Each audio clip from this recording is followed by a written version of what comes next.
바울은 서양 철학과 예술의 발상지라고 할 수 있는 아테네에 복음을 들고 들어갔습니다. 바울은 아테네에 있는 알지 못하는 신을 위한 제단을 언급하면서 아테네 사람들이 지금까지 알지도 못하고 경배해온 그 신이 누군지 자신이 가르쳐 주겠다며 복음을 전하기 시작했습니다. 모든 죄인을 구원하시려는 하나님의 사랑에 대해서 설명하기 시작한 바울의 설교는 예수님의 죽음과 부활로 끝을 맺었습니다. 아테네 사람들은 영혼은 선하고 육체는 악하다라고 생각했기 때문에 악한 육체가 부활하는 것에 대해서는 회의적이었습니다. 그들로서는 예수님의 부활이 왜 하나님의 은혜인지, 우리 몸의 부활이 왜 필요한 것인지 이해하지도 받아들일 수도 없었던 것이죠. 그러니 설교를 끝낸 바울에게 냉소적인 반응을 보일 수밖에 없었습니다. 아테네에서 바울의 전도 사역은 다른 도시와 비교해 볼 때 많은 사람의 회심으로 이어지지는 않았습니다. 그래서 대부분의 학자들은 바울의 아테네의 전도는 실패한 것이다 라고 주장을 합니다. 그리고 바울이 실패한 이유를 이렇게 듭니다. 바울이 아테네의 철학자들에게 철학적으로 접근했기 때문이다 라고 설명을 하죠. 어디에서든지 복음을 전하기 위해서는 예수 그리스도의 피 묻은 십자가를 앞세워야 하는데, 바울은 아테네 철학자들 앞에서 자신의 철학적 지식을 자랑하기 위해 복음을 철학적으로 설명하려다가 실패한 것이다 라고 설명을 합니다. 그래서 바울은 전도의 참담한 실패를 맛보고 고린도로 향해 출발했다라고 주장을 하죠.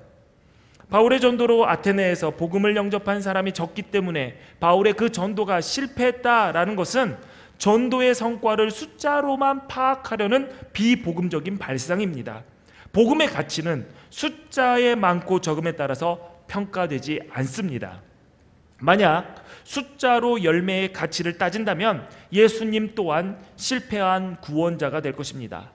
바울은 아테네에서 불과 며칠만 머물렀습니다. 그리고 몇 명의 믿는 자가 생겼던 것이죠. 그러나 예수님은 3년이라는 공생의 시간 동안 제자는 겨우 몇 명? 12명. 그 중에 한 명은 예수님을 팔아넘긴 배신자죠. 이렇게 따져놓고 보면 예수님도 실패한 것입니다. 바울의 전도로 소수이긴 하지만 아테네에 디오누시오와 다마리 같은 그리스도인들이 생겼음을 성경은 분명히 증언하고 있습니다. 비록 소수일지라도 그들의 모임은 예수님이 머리 드신 교회였습니다. 기독교 역사가인 유세비우스에 따르면 본문에 등장한 디오누시오는 최초의 아테네의 감독이 되었습니다.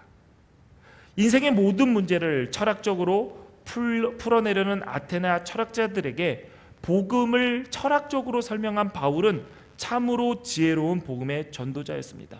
많은 사람들이 십자가를, 예수를 전면에 내세우지 못했다, 그래서 실패했다라고 얘기하지만 철학을 너무나도 사랑하고 철학적으로만 접근하려고 했던 그들에게 철학을 가지고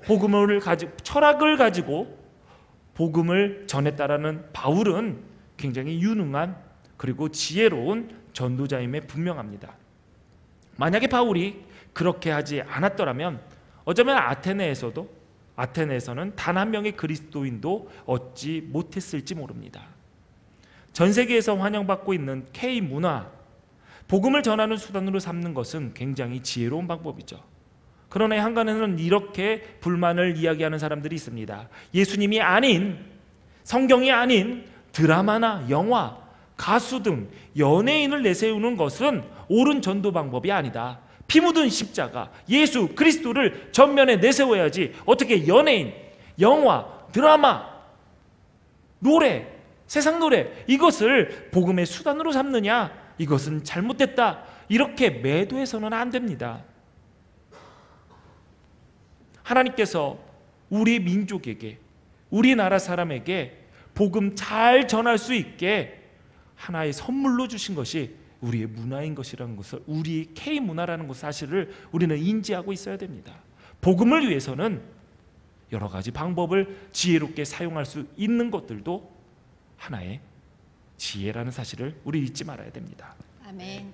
바울이 아테네에서 복음의 전도에 실패하고 참담한 심정으로 다음 행선지로 갔다고 주장하는 것은 전도를 이론으로만 생각하고 현장에서 주님의 사랑과 생명을 자신의 삶으로 확산시켜 보지 못한 사람들의 말일 가능성이 높습니다.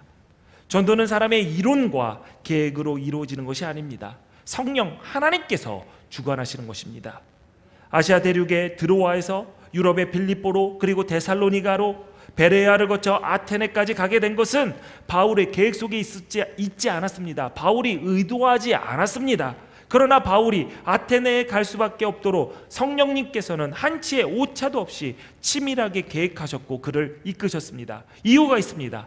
아테네의 디오누시오와 다마리를 포함한 몇몇의 사람들을 구원하시기 위해서 하나님은 바울을 복음의 도구로 삼으셨고 한 발짝 한 발짝 그를 이끄셨던 것이죠. 잃은 양 한 마리를 찾기 위한 하나님의 큰 그림이었던 것입니다. 우리 교회가 티국에 선교사를 파송하고 동역하는 일을 하는 것, 이것은 계획하지 않았습니다. 의도하지 않았던 일입니다.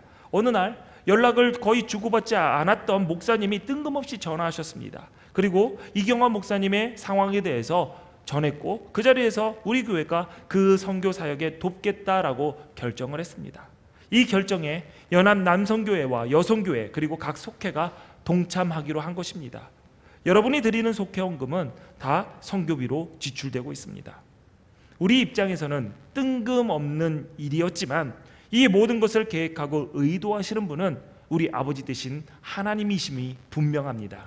아멘. 우리는 다만 몇 사람이라도 구원에 이르게 하기 위해 주님께서 우리 기둥교회를 믿어주셨고 선택해 주셨음에 감사할 뿐입니다. 아멘. 부활하신 주님의 생명과 사랑이 우리를 통해 우리가 알지 못하는 그 땅으로 흘러가고 있음을 기억하시고 지금도 일하시는 아버지 하나님과 함께 주의 나라와 주의 뜻을 이루는 일에 즐거이 동참하는 복의 주인공이 되시기를 주님의 이름으로 축원합니다. 아멘. 축원합니다.